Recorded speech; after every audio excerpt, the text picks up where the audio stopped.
Awesemo, here we go. It's your old pal EMac coming to you with a little MLB live before lock. Yes, we are quite aware that the first game does not tip off until 7:10 Eastern time tonight, but we've got a couple hours of NBA shows. And, you know, there's a gentleman's agreement for the MLB to give us the starting lineup, so we have a little bit more of a luxury. We have about half of them out right now, but we should get a couple more starting to trickle in throughout the show. Today, I am joined by Gundacker, who is making his second appearance here, I believe, on the Awesemo network.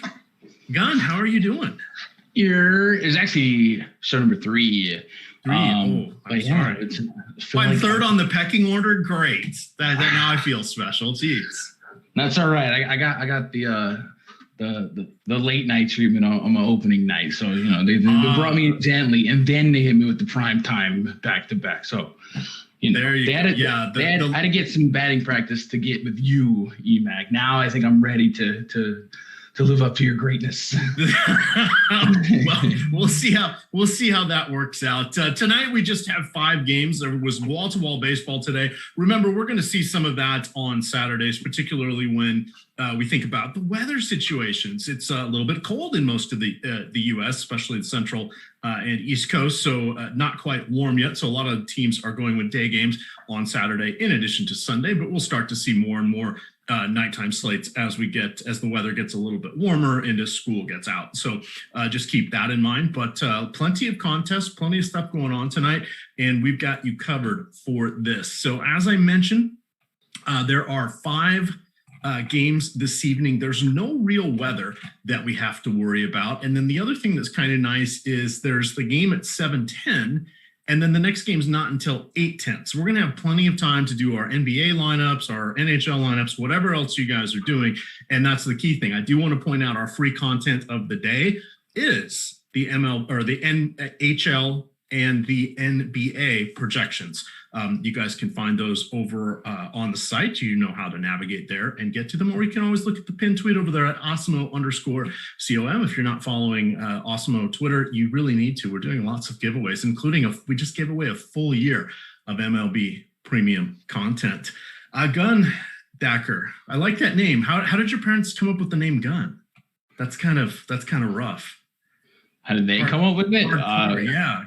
I mean, that's your first name, right? Dacker's your last name. Is that how this works? No, not quite. My One for EMac. He challenged me to a little bad pun competition before we started the show. So here we go. Okay. Well, I didn't even know if that was a joke or not. No, Gundacker is my last name, so it wasn't really up to my mom or dad. It was way back when, way before.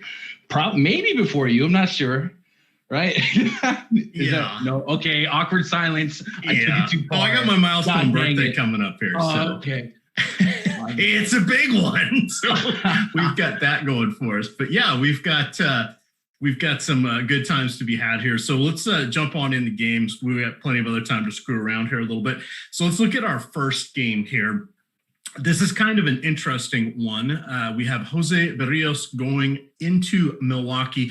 The Brewers have a 4.0 implied run total. We have Corbin Burns on the other side. Burns, if you remember, has made his way into becoming a starter. A lot of strikeouts for him. Break us down. Show us what you got for this first game here. Yeah, so the curious case of Jose Berrios and his home road splits will continue this season. He's just been one of those guys for no rhyme or reason. That's just been more consistent at home and has struggled on the road. This is a hitter-friendly park, so if he's going to struggle here, it might reward you a little bit if you kind of pick on him. I feel like generally this is a spot where you're like, I don't want to pick on Jose, but I don't necessarily want to play him. I think you have to make a decision here. This Brewers lineup looks like it's going to come out more lefty heavy. Last year, he struck out lefties 1-4 at a 162 average allowed. But the bugaboo there is the walk rate, a 14.4% walk rate to lefties. So if this Brewers team can stay disciplined, maybe they put some base runners on, make them pitch out of the stretch, get a couple over the wall. But from a talent standpoint, it's not a super deep pitching pool, and some of the upper echelon names are in cores. So we saw last night, Trevor Bauer was pitching the gem, and then it just all fell out of nowhere. He goes from a no to 4 earned runs and a pretty average output at that price point. So, that's kind of the pushback against the cores guys. So Jose Berrios does have like the talent in and of himself. You do have those road question marks. Corbin Burns, really, really good last year at home, 56 innings of sample size overall. He had a 308 overall Sierra, a 2.9 xFIP, a 0.95 whip. So he throws strikes and he throws and he gets strikeouts. I think the pushback here is he's going against a Twins team that's pretty talented. However, the AL Twins playing under NL rules, they're going to lose that designated hitter spot. You get to that bottom of the order, Jose Barrios probably can be considered a strikeout or two. I got Sano, JK, Ryan Jeffers, the guys that strike out about 30% or more. So Burns might reward you if you kind of bite your lip on this one and just look for 82 on DK. Just look for like 16 to 20 fantasy points as an output. But as a multi-entry guy, I'd probably play a little bit of both sides of that. But I will take advantage. Not take advantage. I feel like I'm going to have to play some Corbin Burns just from the lack of options. All right. Let's see. You got yourself a super chat here from Solid Picks. He says, shout out to Gundacker 100. Looks like he's a friend of the Dutchie, if you will. He's got Bob Marley there as his header. That's nice. Dean gives us another one. Just says, "You're." All right. Is that one of yours? Yeah, it's one of my things. All right. We'll learn all these fun tricks. We've got Brad in chat. Shout out to Brad. He's always following these shows. And then I want to talk a little bit for a moment here about Odd Shopper, as well as, so we'll look at the player props here for pitchers, because this is an interesting one. But I do want to remind everybody in Illinois, right now, this is the last day that you have to get betting promotions. Currently, I'm going to drop this link into chat. We have 4,500 different, you can earn up to 4,500 different promotion dollars at different sites that are available to you. So you want to check that out. The key thing to remember is that goes away at midnight tonight. So if you've not gotten around there, for anybody who's in Illinois, this is the last day for new users to register online for Illinois sportsbooks. After today, you're going to have to drive somewhere to a physical location. The vast majority of these are not anywhere convenient. So if you want to sign up from home, do it now. They've got deposit bonuses at all of the different sports books. If you go to oddshopper.awesemo.com on the homepage, it will pop up with the every sports book that has an offer. When you click on it and go through us, it will pop up with the best offer they have.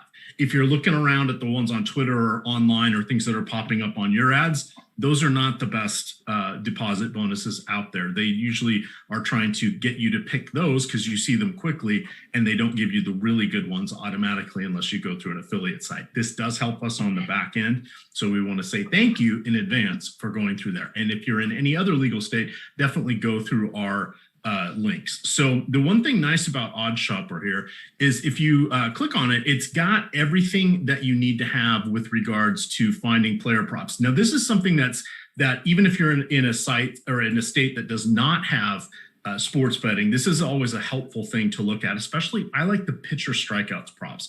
It's the easiest to understand, and you can see who has, we'll see somebody like Alex Cobb. What is he? He's probably going to have like a 3 or a 4. Well, they always do half, so he's probably going to have a 3.5 strikeout total. Let me see where he is. Yeah, so he's down at the bottom, about a 3.5.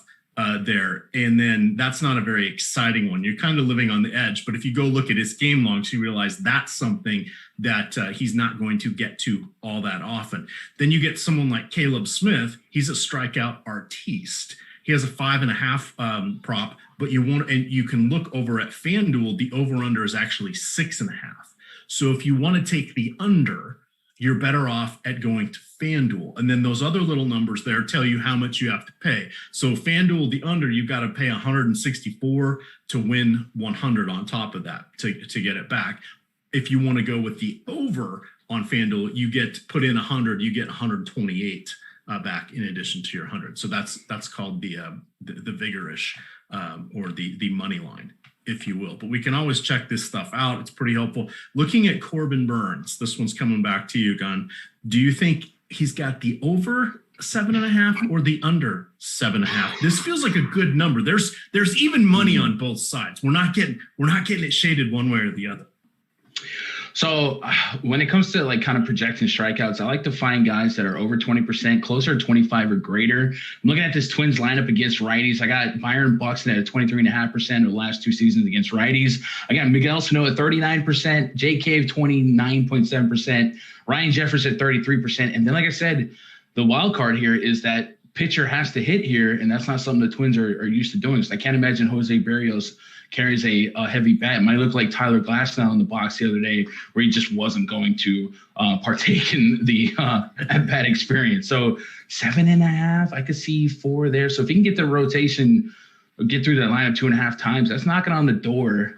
And at home, he was super sharp. He had a 41% K rate at home last year. So I might dabble with it, but I gotta say it's right there on the edge of comfort. All right, but for our DFS purposes, knowing that 7.5 feels like a number that Vegas is saying, hey, that's where we're landing. That feels good. So we definitely want to consider that. We just got the Dodgers lineup, which is helpful. We'll talk about that game in a moment. But finishing up here on this side, calling out any particular hitters here. The 2 I like are looking for some super cheapy one-offs. One would be Jake Cave, batting 6th for the Twins. He's kind of an all-or-nothing guy. He is like CJ Cron light, except from the left-hand side of the plate. A lot of power there. And then on the other side, you have Omar Narvaez, and he was former Mariner, came over to the Brew Crew last year. He's a really, really heavy platoon splits, lefties going against righties. I like him. 2,900 there on DK. That takes care of that pesky catcher spot. He is just, I believe, 7 on Yahoo if you are playing over there. They also require a catcher. Any batters catch your eye before we head on to the dessert, which is really the second course, but hey, it's Coors Field. I would say maybe on FanDuel, I'd take a gander at Luis Ariz leading off at 2,500. It's just a great spot, a lefty in a really hitter's ballpark, but it has rewarded lefties a little bit more. A low K guy under 10%. I don't like his DraftKings price as much, 4,700, but I think on FanDuel, there's some meat on the bone to consider at a value play as a leadoff guy and one of the better hitter parks in baseball. So that's probably the guy I would look at from a FanDuel standpoint. From a DraftKings pricing standpoint, not in love with anything per value. Byron Buxton, he's another curious guy. He's always super hyped. He's speedy, showing some power. He found a little bit of pop last year. We all were waiting for the speed to develop. He can never connect. Now when he connects, the ball goes very, very far. Yeah, and Burns doesn't allow a lot of hard contact, but we're not going to get 9 innings of Burns here. So if we get half a game of Burns, then we dig into a bullpen and we still get Twins against a bullpen in a positive part. So Byron Buxton is probably a chip and a chair on both sides. I got him slugging over 540 against righties over the course of the last 2 seasons. So that's fine. And then Kepler is a little bit of protection. So Buxton and Ariz, probably 2 guys I'd look at. All right. I see our Awesemo account is trolling me. Says, don't we need 100 thumbs up before I'm going to give the EMac former Mariner play of the day? Hey, we got there early. So much like I was with the Mariners, I was actually at their first game in the history of the franchise. Went there with my dad and 2 of his buddies. There was going to be a 4th guy, and he got sick, and my dad was the one driving. It's about 2.5, 3 hours away from where we lived in Washington State, and they were taking my dad's car, which was 69 Vita Bug, and his buddies were like, hey, let's take your kid, because they didn't want to have to sit in the back seat with another big guy. So I got to go to the game. They picked me up from school, surprised me with that, and I went out there in 1977 to the first Mariners game. So there you go. Now, let's look at what we've got coming on here for our next game. This is going to be the one where we see all of the ownership, the popularity headed towards. It's the Los Angeles Dodgers against Colorado. We have almost a 12 implied run total here. It's kind of been dancing back and forth between 11.5 and 12. It's going to be close to 80 degrees at first pitch in Colorado, which is very helpful for the ball leaving the ballpark. Not overly humid. The humidity is not very high, coming in at single digits. That's a rarity, but it is springtime there, so the air is a little crisper than what we tend to see as we get into the summer. The Dodgers literally have an all-star lineup. You've got Gavin Lux leading off, been a little disappointing thus far in his career for all of the hype. But you've got Corey Seager batting second, former NL Rookie of the Year. He's received MVP votes in 3 different seasons. You have Chris Taylor, former Mariner. He is batting third. You've got Cody Bellinger, who has actually got the MVP at 2019 for the NL. We've got Max Muncy, who's been to a couple All-Star games since the A's cast him off. AJ Pollock, a couple All-Star games. Of course, those were back when he was with Arizona. And then you got Edwin Rios and Austin Barnes.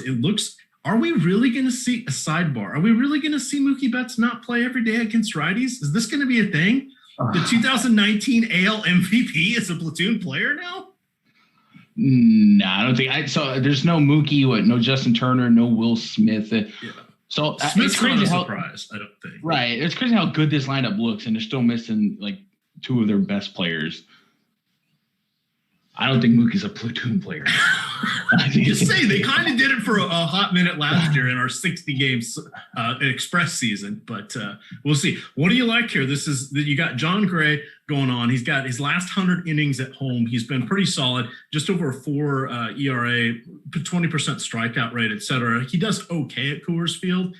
I think this is a 5% or less guy. I'm not going to zero anybody out. I think I ended up with 2 or 3% of Antonio Senzatella last night, just looking for a little differentiation. Hoping, like with Senzatella, you were hoping they weren't going to leave him in until he got knocked out. But it's one of those where, hey, we got lucky through 4 innings. Let's get him out of there kind of thing. John Gray's a little bit better pitcher than that, but not much. What do you want to do here with Gray and or the Dodgers, the Bat Boy? Who can't we play from the Dodgers tonight?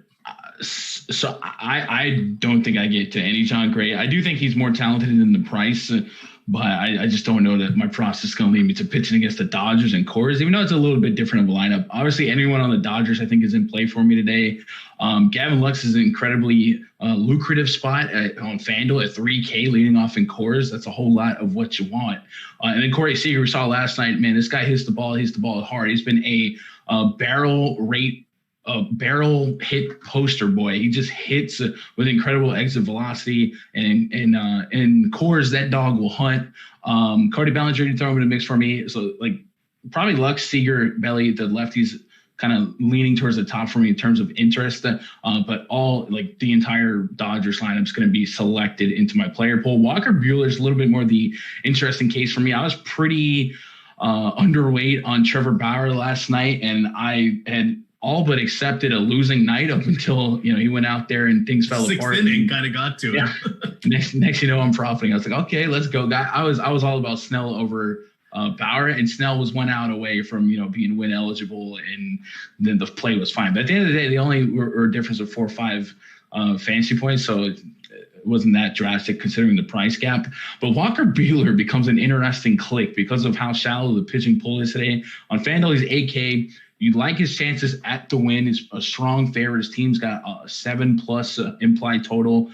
I'm curious where the field might land on him, but I do think I'm going to have some begrudgingly, and I'll eat a homer here and there. He does have a home run problem last year, a 4.66 xFIP to righties with a 2.35 home run per 9, and then a 1.56 home run per 9 to lefties. But I would look for some regression on that number to lefties because they only allowed a 28% hard contact rate in that. So kind of doesn't add up. It was only 32 innings of sample size. You're going to get some wonky anomalies in numbers there. So I probably will play some Walker. I think last night this Rockies team showed me that I might be picking on him more than I want to. Looking at that Rockies lineup, Hampson, Trevor Story, Ryan McMahon, Dom Nunez, and John Gray, all guys that strike out almost 27 to 30+%. So the strikeouts are there. My heart doesn't love it, but I think I'm going to be there on Walker Buehler as a play today. And I think that seems somewhat reasonable. We only have 10 pitchers in our player pool for tonight, so there's going to be some uncomfortable moments here. Similar to last night where we just had 6, you're going to end up on some of these guys. Anybody can have a good game. We see random pitchers where you're like, he has a no-hitter, and then we see aces get their ass kicked every now and then. It's baseball. This is going to happen from time to time. Are we playing with a little bit of fire? Perhaps, but weird stuff can happen. And remember, the damage can often be done against the bullpen. And that's something that it doesn't always mean that it's going to be your starter that gets crushed from that standpoint.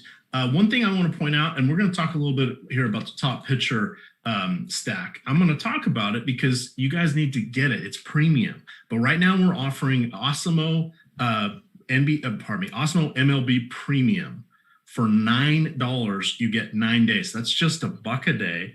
That's going to last until April 9th, and then that deal goes away and it's not going to be heard from again. So if you want to get in 9 days of all the Awesemo MLB Premium content, the top stacks tool, the top pitchers tool, player projections, player ownership, all the good stuff there, the leverage plays, etc., that's behind the paywall, you can get in there for just $9. The promo code is starting 9. That's the number 9. So starting 9. So check that out. But for those of you that have not made that gigantic commitment of $9 for 9 days, again, just $1 a day, we have Walker Buehler coming in on DraftKings, which is the 2-pitcher site, as a 27% chance of being a top 2 pitcher tonight. That is the 4th highest. Now, those numbers are going to be a little bit higher because we don't have as many people in the player pool, but that's also what you need to remember. It's a limited player pool, so we're talking about limited scoring and limited opportunities for players being good. You're immediately getting leverage by going against Coors Field. Walker Buehler, though he had a rough spring,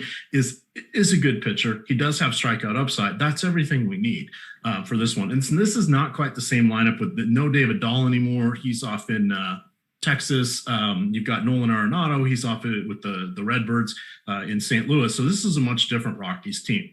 Coors Field is still Coors Field, but this isn't quite as fierce of a lineup. But on FanDuel, Buehler is, again, the 4th most likely pitcher to be the top pitcher. Again, just one on FanDuel with just a 12% chance. So you can see it's a little bit different there. On DK and Yahoo, let's see, on Yahoo, he actually has the second highest chance to be a top 2 pitcher tonight.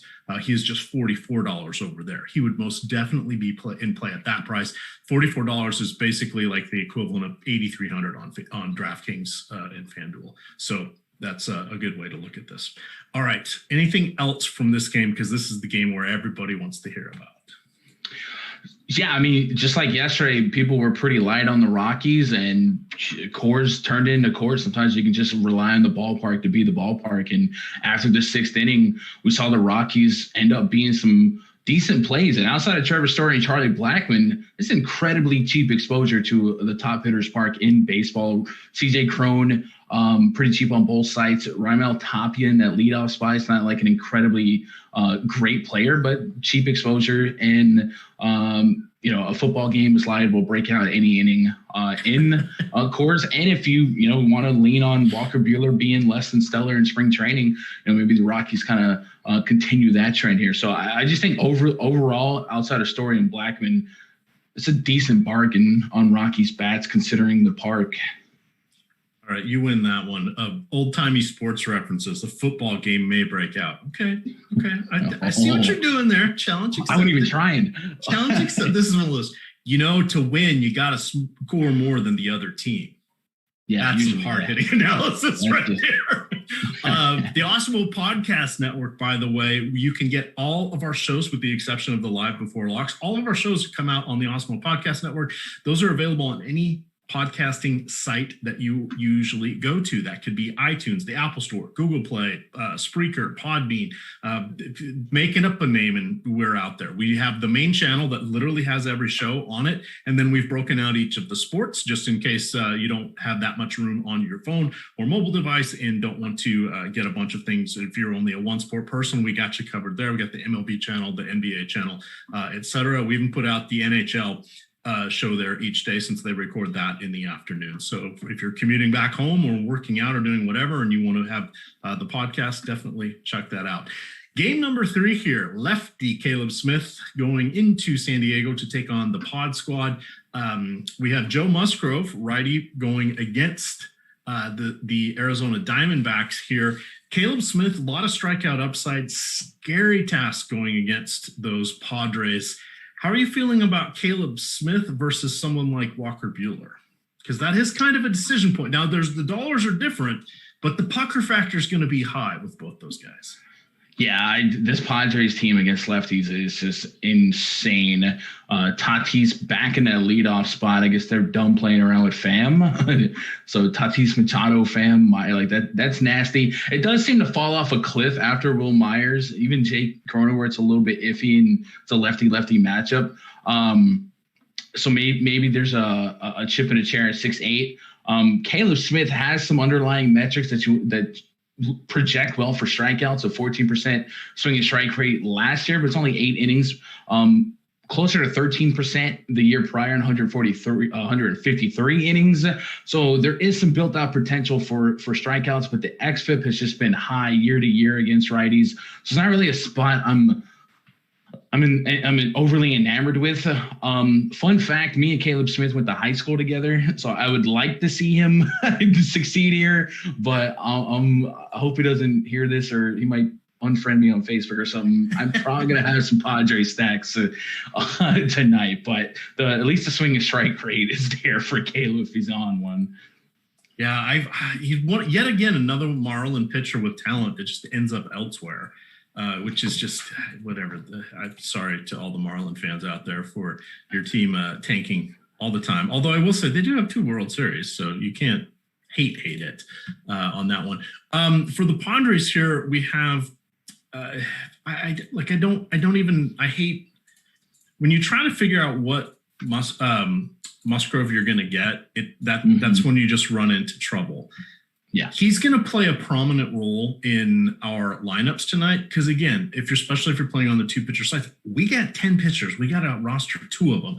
He's going to be one of the guys that's on the short list there for sure. If we look at the Arizona's team, we can see that they've got some pesky hitters, and then they fall off the shelf. So we've got Ketel Marte, former Mariner, who is actually probably their best hitter. You have Christian Walker, who has heavy power, but he strikes out a fair amount. You've got David Peralta, kind of had a lost season last year, not so great the year before, but he's got a track record of being solid. He's going to be batting in the middle of the lineup all season. You get Asdrubal Cabrera in there, switch hitter, pesky as heck, but he's been on like 9 million teams because he's a journeyman. And then Stephen Vogt. I didn't realize he was still in the league. Congratulations on that. What do you homered on opening day? Oh, do you remember the ad? The I believe in Stephen Vogt. Good ad. What do you want to do with these guys? I'm not feeling the love once we get even Eduardo Escobar. Annoying, yes. Home run, no. It's not a lot of power there. Yeah, so I've been invested in the Padres every slate so far. So I've been watching the entire games. I've been playing the pitchers too, Yu Darvish and Snell. So I've been watching the D-backs.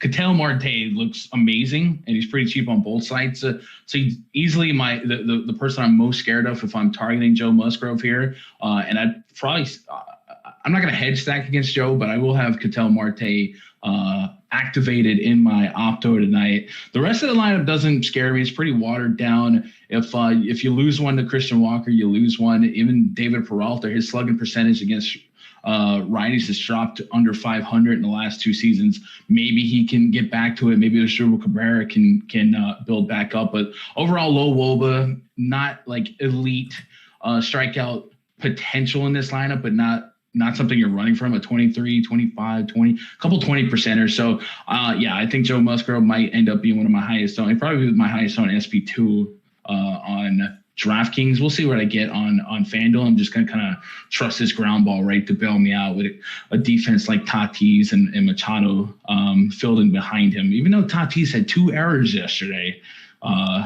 earning that contract early. But Ketel Marte is really just the only red light for me. And that makes a reasonable amount of sense. The other thing is, are they going to have base runners on if those guys connect? Probably exactly. not. Not the best, most efficient on base crew here. I see we have my good buddy Dean Shabelson is in the chat. That would be Dean 7890210 if you want to get all technical. He is kicking my ass right now in our head-to-head season-long league, so I'm sure he's coming here to do a victory lap. There are many days left in this scoring period, my friend.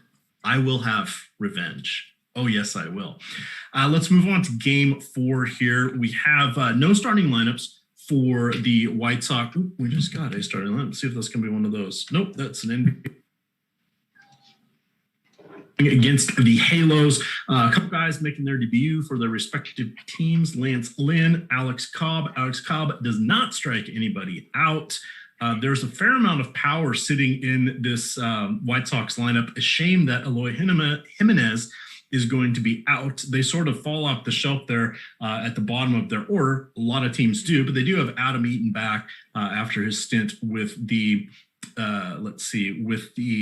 Nationals, and Yasmani Grandal may or may not be in the lineup. They do get the designated hitter tonight because, again, this is one of those AL parks. What do you want to do here? Start with the pitchers, since that's going to be the big question mark. Do these two make our short list? Why, yes, they do, because we only have 10 on the list. How much do you trust them? Where's the pucker factor for these guys? Right. So Alex Cobb, no. Lance Lynn, yes. And the reason I would probably look at Lance Lynn, he's got a little Dylan Bundy type action going on, higher K rate to righties, has struggled a little bit more historically against lefties, although last year it wasn't quite the case. But 25% K rate to righties last year, 36% the year prior to that. There's a lot of righties in this Angels lineup. Ohtani, Trout, Rendon, we're probably going to have the same experience every slate where you get a little bit hesitant to pitch against them because of Ohtani, Trout, Rendon. But then after that, you're just really not fearful of much. I think Pujols got into one. It's going to happen here and there. But for the most part, I think there's enough strikeout potential in his underlying metrics and just the fact that they're righty heavy. I feel like I might be overpaying for Lynn a little bit, but value is just going to be extremely subjective today. And as we're seeing across really across every slate so far, we're seeing some guys at the top of our pitching lineups that are just sitting at 28, 30, even 40 on I think yesterday John Means was the highest scoring fantasy player in baseball. He wasn't on the slate, but just that tells you what pitching value is right now to start the season. So if I'm overpaying for a shot at 20 plus DKP on Lance Lynn, then so be it. But yeah, Lynn a little bit, Alex Cobb none, and then I'm just going to stack White Sox just about every slate that they're on, just like with the Padres. Yeah, they are pretty exciting there with, especially when they go against lefties. That's not the case tonight, but they have some really good hitters with Abreu. Although Abreu career has had better power against righties, but Tim Anderson really comes into his own when he gets to face opposite-handed pitching. I do want to point out that Pujols is $7 on Yahoo. Forget the name Albert Pujols and just think of him as being still a league average hitter. He's not going to steal any bases, but he does have some pop. That's what you're looking for. He's basically at minimum across the slate. That's all we're asking. This is not Albert Pujols, MVP Albert Pujols. This is minimum priced guy who does still have a little bit of power. So he is in play tonight. On DraftKings, he is FanDuel. There's plenty of other value. You really don't need to go there. But if you're playing Coors Field, him at $7 really helps out on Yahoo, and he's 2,800 on DK if he does make the lineup, and I suspect that he will. I think we kind of hit both sides of this one. We just have 5 games tonight, so we'll be knocking off a little bit early. But I do want to remind you all that we have back-to-back NBA shows. We have Jordan. We have one more game. Don't panic just yet. It's not pizza time. We have shows starting at 5:00. We have the NBA Deeper Dive, and then we have the NBA Live Before Lock, so you'll want to check that out. We have a very big NBA slate today. Crazy thing, there's only one game in the first hour, and there are 8 of the 16 teams today are on back-to-backs, the second half of them. We're going to get some other news. So find out what the guys have to say about that. And then be sure you're going to be around your computer or phone tonight, because we could get some wonkiness, perhaps with a random Giannis Antetokounmpo sitting on the back-to-back or something like that. So just pay attention and have an exit strategy. Speaking of exit strategy, here we are. It is the Mariners, my favorite team, along with the Washington Nationals. I used to say I can root for 2 teams safely because they're the only 2 teams that have never even been to a World Series, let alone won one. And then the Nationals won one. The Mariners haven't been to the playoffs since like 2007 or something.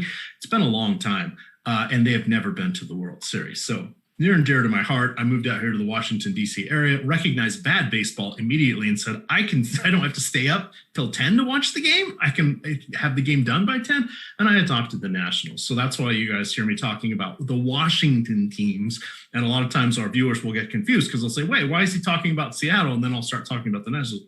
I thought it was the other Washington. It's both Washingtons. But tonight we have Logan Webb. Yeah. And we have Chris Flexon. Now, Flexon, a little bit interesting here. Did you know, Gundacker, that last year he had basically a phenomenal season? Unfortunately, it was in the KBO. Yeah. He had 21 starts, but wait, most pitchers only made 10 or 13 last year. A 3 ERA, a 1 WHIP, and 6 home runs allowed for the Doosan Bears. So what do we want to do here? This is a guy that across 68 combined major league innings, over 3 different seasons, he had an 8 ERA, a 2.1 WHIP, and almost a 2 home run per 9. What are we going to get here? Because I actually like the Giants here. Bell, Posey, Crawford, Evan Longoria. Yeah, they're on the downside of their career. They can still get a hold of one. Those guys are all solid. And most importantly, they're healthy. Mike Yastrzemski, yeah, he didn't debut until he was a 28-year-old rookie, but his granddad was pretty good. You know, he won the Triple Crown in, what was that, 1967? Before I was born. I can't say that very much, but I will say it with him. What do you want to do here? Because are we flexing with Flexon, or are we going with the Giants? So one thing I've Alex Cobb is at the bottom. Yeah. Where's Flexon? Is he number 9 or is he 8? I mean, if I'm playing Flexon, I'm just trying to get an inning eater that doesn't die and maybe gives me 10 plus. He does like a lot of league average to even below league average major league pitchers go to Korea and end up looking elite. He had like over 10K per 9 in the KBO last year. And I was digging into like his pitch types and whatever. He didn't really change much. The only thing he did is maybe threw his curveball a little bit more. But it just shows you the gap between talent in the major leagues versus other leagues. So I wouldn't overreact. I'm not saying it's not worth noting. And maybe that builds his confidence and you put him in, pitcher's park and he steals a couple strikeouts here and there. But the Giants don't have a ton of built-in strikeouts from the projected lineup I'm looking at anyway. So I'm probably going to lean him to be more of a contact pitcher than not. Doesn't really have overbearing stuff. Alex Cobb's still below him, and if Flexon's a contact pitcher, if as long as he's throwing some strikes, maybe he steals an inning or two. And if I get to him, I get to him. But early on, I probably don't want to. And kind of the same with Logan Webb. Maybe Webb a little bit more of a big league sample size to lean on. So I would probably have Webb above Flexon because the Mariners, no offense, seem like a 2-trick pony right now, like Ty France, and you can chip in a chair at a couple of these guys, but overall the Mariners lineup projects not world shakers. So maybe I'll definitely have more Webb than Flexon, but it's not something like I'm feeling great about. Yeah, and that's kind of where I'm landing as well. I do want to point out that it's going to be in the upper 50s tonight in Seattle. Reminder that they do in the spring close the roof. It's a carport. There's no walls. It's not sealed off. So even though you'll see a lot of the sites, and they will have the roof closed, it helps it stay a little bit warmer, but not much. So just keep that in mind. It's not like, Arizona where we're like, oh, the roof's closed or the roof's open, or Houston or Texas where it's actually going to have it be a difference maker. Here, the roof closed helps the ball fly a little bit more, but we're talking like 2-3%, not anything dramatic. From that standpoint. So just keep that in mind. It's kind of cold, a little bit damp there in Seattle. Let's see if I'm going to anybody from Seattle. So Taylor Tremell is kind of an interesting guy. He is one of their more talented youngsters. He'll probably be hitting in the middle of the order. He is 2,200 on DraftKings. That's someone that can help you get the Coors Field hitters. And he's probably the third best hitter on the team would be my guess. Right now, I'd probably put Mitch Haniger above him, and then it'd be a coin flip between Kyle Seager and Evan White. Seager's going to get you doubles. Evan White's a little more power, not as much contact, and that's like the descriptor of the rest of the Mariners. Jake Fraley? I'm a fan, and I'm looking at who is that? He's a speedster. I think the best pedigree here is Ty France. Fraley, from what I saw, okay. Just from like an upside play, Fraley has very small sample size in the big leagues. In the minors, he hit a little bit more for good average, and looks like he's going to be aggressive on the bases. And from spring training, it looks like the Mariners will overall be aggressive as well. So might be one of those low OBP teams just gambling when they get on. And I think, not that I'm saying Fraley's an elite spot, but he's kind of cheap if he steals a couple bags. We saw earlier today, Marcus Semien with a couple stolen bases and Javier Baez with some stolen bases. And that creates, at least on FanDuel, that's almost a home run if you get two of them. So here's the interesting thing about that. So remember, when they said they weren't doing anything to the ball and it, was clearly being hit farther and harder and getting more home runs. And now they say they're, the ball that they didn't do anything to is now going to not do that. Really? Okay, quit screwing around with it. I think we may see stolen bases come into play a little bit more as some teams are trying to manufacture some runs or get a runner into scoring position. And that's something that you kind of want to pay attention to. We know that is something that has fallen like every year for the last 7 years, the number of stolen bases in a game. And that's something where I think teams that aren't as good or don't have as good of hitters are going to be going for that a little bit more this year. Mariners are a team that jumps to mind where they may have several people with the green light just because they're trying to, advance and turn a single into a double, as Willie Mays Hayes once said. Willie Mays Hayes reference. There you go. Let's see here. Wait, we don't have 100 likes yet. Oh, we need to get 100 likes. We have 400 people watching.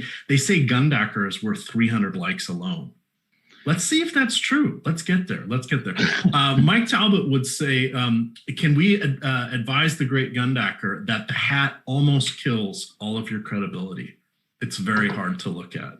It's there's nothing up there. If I take it off, I look like a talking thumb, bro. I can maybe turn it on. Comes with the package. The bang and the Yankee hat, bro. It's part of the gimmick. What is that you're drinking? My black cherry vanilla bang. It's part of the gimmick. Is that like an energy drink? Yeah, it's an energy drink. Nice. I am off the soda these days. I only have 2 or 3 a week as opposed to 2 or 3 a show. So it's a whole new meat. Water. No sugar, no calories. Apparently it's good for you. I never heard of it. But there we go. I haven't heard of that energy drink. Liquid crack is what it's being compared to. No. We'll see with those. You'll pay for those when you're 50. I'm much, much closer towards 50 than Gundacker is. I think a lot of people assume like this has no sugar, so it's not like I'm jacked up on 500 milligrams of sugar. So it tastes really good. Excellent. We'll see if anybody has a couple questions, but we're going to roll on out of here so Jordan can get everybody ready for the basketball crew. But if you are in the premium chat, just tag me, or if you're in the YouTube chat, we'll take a look there as well. I'm just seeing, did we get any more? I don't think we got any more of our starting lineups, did we? I would say one thing I'd look out for is, I don't know if it's coming tonight, but you would expect Ohtani to take a game off sooner or later. And if that happened, that would just beefing up my interest in Lance Lynn. Do we know when he is pitching for the first time? Because last year, or the last time they took the pitching route, he'd always sit the day before he pitched. Yeah, I'm not sure if he's scheduled for Sunday or Monday or not, but it's just something to watch for. He did homer late last night, so it's a good sign. Let me look real quick here and just see. Also, Yermin Mercedes went 5 for 5 last night for the White Sox. He's still near min price on both sides if you want to believe in him going 10 for 10 to start his career. Oh, shout out to ESPN that's defaulting to the second half of the schedule this year. Come on, guys. Ohtani is pitching tomorrow. Okay, so he might – yeah, he probably wouldn't be in the lineup then, and that just makes it one less good bat for Lance Lynn to worry about. That is the Sunday Night Baseball game. So we'll have to pay attention, but unlikely that he plays. Do you think Byron Buxton is a must roster in daily right now? In daily? Like a must not roster. season longer. Yeah, must roster daily, I guess. Do you think he's a must play every day until his price corrects? Oh, nah, I mean, that's super subjective. Like, to me, there's not a must. I'm just honoring team stacks and spraying them at my player pool. If you're getting towards, single entry or 3 entry, and he does give you a nice balance of power and stolen base potential, but I wouldn't say a must. He is cheap on FanDuel, though. Must is strong. Right. Let me see if there's anything else. A reminder that promo code to get 9 days of Awesemo Premium MLB is starting 9. Just go to the awesemo.com/join page and you will get it there. The other thing I want to remind everybody is if you use the Awesemo avatar as your avatar in games and you finish in a top 3 position in any contest with at least 5,000 people, 5,000 entries in it, we'll get you 30 free days of Awesemo Premium content. Easy way to get in there. Definitely check that one out. We just got the Mariners lineup that will sign off with that one. Nothing shocking there. Jake Fraley's in batting 7th, Dylan Moore 6th, Taylor Tremell 5th. That is as expected. Everybody is there, so no surprises with that. Last question. Thuggin says Rios or Taylor at third base. That would be Edwin Rios for the Dodgers. What do you think of him? He's going to be in a lot of lineups tonight just because he's one of the cheapest guys there. And if you're not paying attention, when you use, here's trick of the day. When you click 4 or whatever on your optimizer, it will give that to you. Go look and see who the players actually are, because your 4 stack of Dodgers is not going to be the 4 you think it is unless you influence things a little bit. Speaking of that, what about Edwin Rios as we wrap it up here? So I'm assuming it's a day off for Justin Turner. Like, he might pinch hit. Chris Taylor, I do worry about maybe getting switched out. Taylor has the juicier spot in the order. It got way more protection in a Oreo of Seager and Bellinger.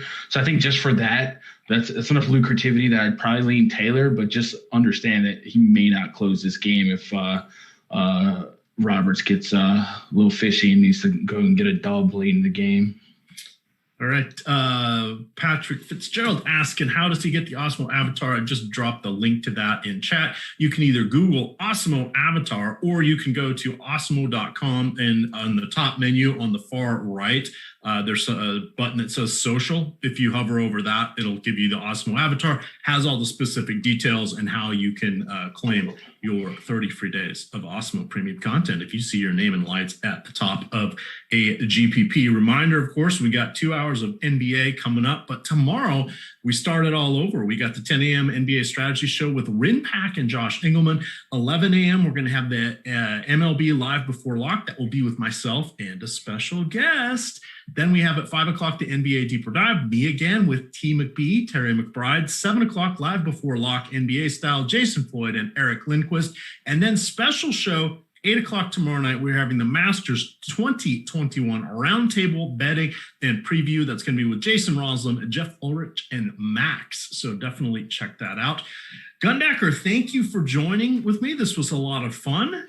We will debut some more jokes, puns, and they will be of the bad variety. Oh, yeah. The bad dad variety, not the blue variety in our next show.